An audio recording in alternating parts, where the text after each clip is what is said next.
a la reflexión de la palabra de Dios del Evangelio según San Mateo, ficha número 10. Pidan con fe.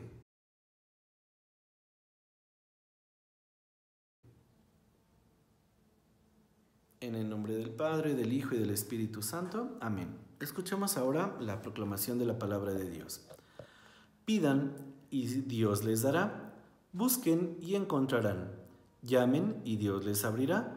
Porque todo el que pide recibe, el que busca encuentra, y al que llama Dios le abre. ¿Acaso alguno de ustedes le da una piedra a su hijo cuando le pide pan? ¿O le da una serpiente cuando le pide pescado?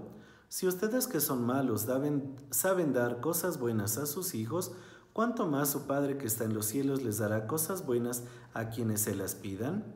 Por tanto, traten en todo a los demás como ustedes quieran ser tratados, porque en esto consiste la ley y los profetas. Entren por la puerta angosta, porque ancha es la puerta y amplio el camino que lleva a la perdición, y son muchos los que llegan por él. Pero tan angosta es la puerta y tan estrecho es el camino que conduce a la vida, que son pocos los que la encuentran. Palabra del Señor. ¿Cuál es el contexto? Mateo invita a su comunidad a buscar a Dios tanto en su vida cotidiana como en la oración. Después de desarrollar la cuestión de la mayor justicia requerida de los discípulos en una identidad y un estilo de vida distintos y alternativos, después de exhortar a confiar en que Dios proveerá los suministros materiales y necesarios, y después de ofrecer instrucciones sobre la corrección apropiada y compasiva.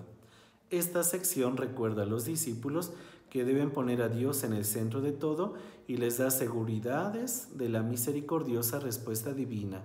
Serán abastecidos de las cosas buenas y necesarias. ¿Cuál es la estructura del texto?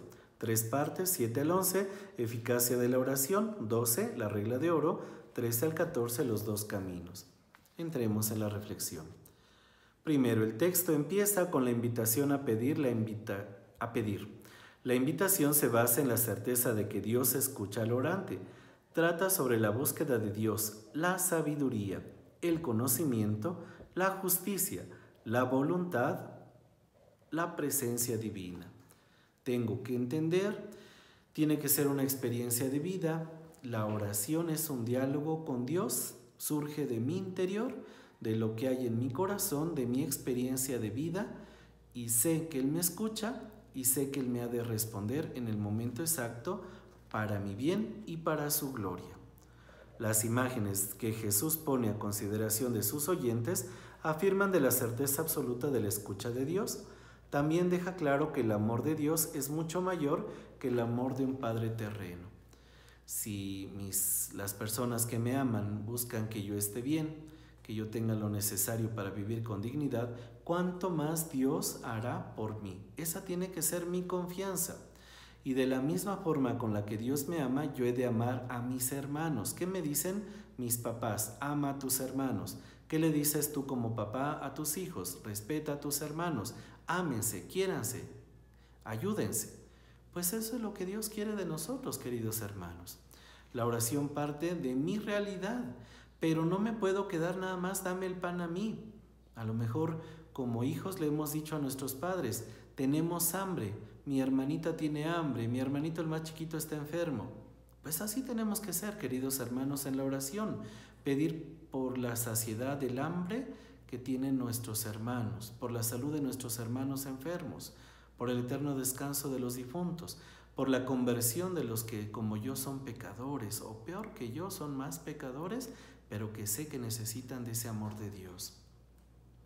Para Mateo, la fe cristiana en la oración no significa en modo alguno que el Padre Celestial evite todo sufrimiento a su comunidad y acceda a todas las peticiones que ésta le presenta en la oración. Sin embargo, resalta la fe en la oración, unida a la acción. La fe en la oración significa la inserción de una vida activa cristiana en la oración del Padre. Traten en todo a los demás como ustedes quieren ser tratados, nos dice Jesús en el versículo 12. La clave para saber entender la regla de oro son las bienaventuranzas y el radical amor de Dios y de Jesús por el mundo, un mundo ya de suyo vengativo, violento, injusto y poco amante de unos principios éticos sociales. Jesús nos invita a amar a los demás porque Dios me ama y porque Dios les ama también a ellos. Yo tengo que ser ese portavoz, ese testigo, ese testimonio del amor de Dios a quienes hoy no lo conocen. Algo muy difícil, pero no imposible para que nosotros podamos vivir. Con la imagen de la puerta estrecha, Mateo insiste nuevamente en la necesidad de practicar la justicia y unos principios éticos básicos para poder ser dignos de cruzar por la puerta estrecha. La comunidad de discípulos de Jesús debe realizar una elección muy seria, el de tomar el camino que conduce a la puerta ancha o el que conduce a la puerta estrecha, que es el reino de Dios. Esta ficha entonces empezó con la experiencia que yo tengo, la confianza de platicar con Dios, de buscar a Dios y de confiar en Él. Y a partir de esa experiencia va el encuentro con los hermanos. Me siento amado por Dios, amo a mis hermanos. Me siento perdonado por Dios, perdono a mis hermanos y pido por el perdón de mis hermanos. Y tercero, yo soy la respuesta de ese amor, de esa misericordia de Dios para otros. Es entonces, queridos hermanos, pues ponerme a trabajar y entender que este tiempo de pandemia es un tiempo especial para pedir por mi salud y la del mundo entero, para pedirle a Dios perdón por mis pecados y por los del mundo entero, para pedirle a Dios esa nueva oportunidad de volver al ordinario y cambiar cómo yo vivía ese ordinario, y es también pedirle a Dios que cambien los que aún hoy siguen matando, robando, violando, secuestrando, haciendo daño a los demás, y no solamente ellos, nosotros que nos decimos católicos y estamos en la iglesia y que hoy no vamos a misa, que hoy no rezamos, que hoy ya no tenemos deseos de comulgar, que hoy no queremos hacer el bien a los demás. Es una gran tarea, muy queridos hermanos, la que nosotros tenemos. Hay muchas preguntas que hoy tenemos que cuestionarnos. Estoy convencido de pedir, buscar, llamar, orar, luchar y trabajar un día tras otro para encontrarme con Dios y hacer el bien a mis hermanos. Estoy convencido de eso. Doy buenas cosas a mis hijos, nietos, sobrinos, hermanos, familiares o a la persona que me pide algo. Doy lo mejor de mí. Soy capaz de hablarles del reino de Dios, de compartirles esta buena nueva que yo he recibido y que también ellos necesitan. Vivo un cristianismo comodín, egoísta, sin esfuerzo alguno, solamente pensando para mí y no para los demás. Voy por el camino ancho que me lleva a la perdición. Voy por un camino angosto que me lleva a la salvación. Está muy fuerte la ficha de hoy. Que ojalá Dios no solamente nos conceda ver esto que estamos haciendo mal, sino que nos dé la fuerza necesaria y estemos en ese deseo de emprender este camino, cambiar.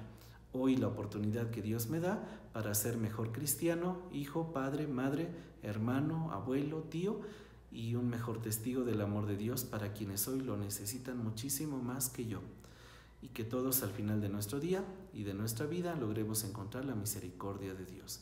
En el nombre del Padre, del Hijo y del Espíritu Santo. Amén. Que pasen muy buen día.